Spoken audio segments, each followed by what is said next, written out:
नमस्कार, स्वागत है आप सभी का एक बार फिर से उद्भव क्लासेस पर। और आज हम बात करेंगे रेपो दर की कि अभी हाल ही में आरबीआई ने रेपो दर में कुछ विशेष बदलाव किए हैं। तो हाल ही में आरबीआई की मौद्रिक नीति समिति की बैठक हुई जो कि 8 फरवरी 2023 में हुई। और आरबीआई की बैठक में इस मौद्रिक नीति समिति की बैठक जो होती है वो 4 बार होती है एक वर्ष में। और वित्त मंत्री निर्मला सीतारमण द्वारा बजट पेश किए जाने के बाद यह पहली बैठक है। इस समिति में 6 सदस्य होते हैं जिसमें आरबीआई के गवर्नर और इसके अध्यक्ष होते हैं। इस समिति में 3 सदस्य आरबीआई की तरफ से और 3 भारत सरकार की ओर से होते हैं। और इस समिति के अध्यक्ष कौन होते हैं? आरबीआई के गवर्नर इस समिति के अध्यक्ष होते हैं। कौन सी समिति? मौद्रिक नीति समिति के। इसके साथ ही अगर हम बात करें तो इस बैठक के दौरान जो मौद्रिक नीति समिति के सदस्य होते हैं वह रेपो दर, ब्याज दर, रिवर्स रेपो दर, तरलता समायोजन सुविधा यानी एलएएफ, सीमांत स्थायी सुविधा एमएसएफ, बैंक दर, नगद आरक्षित अनुपात यानी सीआरआर, एसएलआर आदि जैसे विभिन्न पहलुओं पर निर्णय लेते हैं। इस बार जो रेपो रेट में बदलाव किया गया वह 25 बेस पॉइंट का बदलाव किया गया। 25 बेस पॉइंट से अर्थ यहाँ पर होता है 0.25% का बढ़ोतरी की गई। और जिसके बाद अभी वर्तमान में आरबीआई का रेपो दर कितना हो गया? 6.5% हो गया है। रेपो दर होता क्या है, इसका क्या प्रभाव पड़ता है, तो इस पर अगर हम चर्चा करें तो रेपो दर वह ब्याज दर है जिस पर एक बैंक आरबीआई से कम अवधि के लिए ऋण प्राप्त करता है। यानी कि यदि किसी बैंक का उदाहरण हम ले लें, एसबीआई का ले लें, भारतीय स्टेट बैंक का ले लें,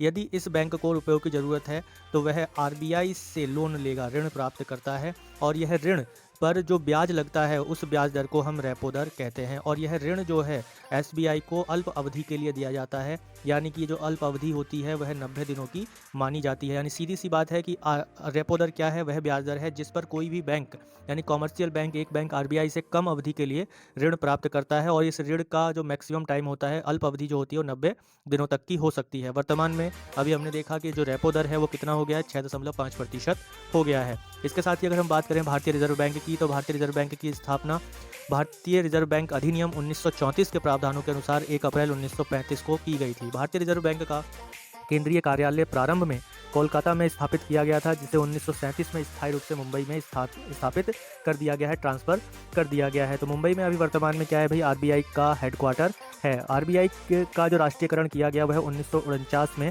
किया गया। यानी कि पहले ये एक निजी संस्था थी, प्राइवेट संस्था थी। 1949 में इसे भारत सरकार द्वारा अधिग्रहित कर लिया गया और तब से यह भारत सरकार के अधीन एक राष्ट्रीयकृत या राष्ट्रीय संस्थान के रूप में कार्यरत है। और बैंकों का बैंक इसे हम लोग कहते हैं, क्योंकि सभी बैंकों पर नियंत्रण रखना एवं उनके द्वारा जारी किए जाने वाले ब्याज दरों पर निगरानी रखना आरबीआई का काम होता है। इसके साथ ही आरबीआई के प्रथम गवर्नर जो थे सर ऑसबॉर्न स्मिथ इसके प्रथम गवर्नर थे। इसके साथ ही अगर हम देखें तो आरबीआई के प्रथम भारतीय गवर्नर कौन थे? तो सीडी देशमुख भारतीय गवर्नर थे, पहले भारतीय गवर्नर किसके? आरबीआई के। इसके साथ ही अगर हम देखें तो वर्तमान में आरबीआई के गवर्नर कौन है? श्री शक्तिकांत दास वर्तमान में आरबीआई के गवर्नर थे। तो ये वीडियो आप लोगों को कैसी लगी? लाइक, शेयर और सब्सक्राइब करके जरूर बताएं। इसके साथ ही इस वीडियो से संबंधित पीडीएफ फाइल के लिए एवं अन्य महत्वपूर्ण जानकारी प्राप्त करने के लिए आप हमें उद्भव क्लासेस के टेलीग्राम चैनल पर ज्वाइन कर सकते हैं। जिन लोगों ने अभी तक चैनल सब्सक्राइब नहीं किया, सब्सक्राइब जरूर करें, बेल आइकन को प्रेस जरूर करें। जय हिंद, धन्यवाद।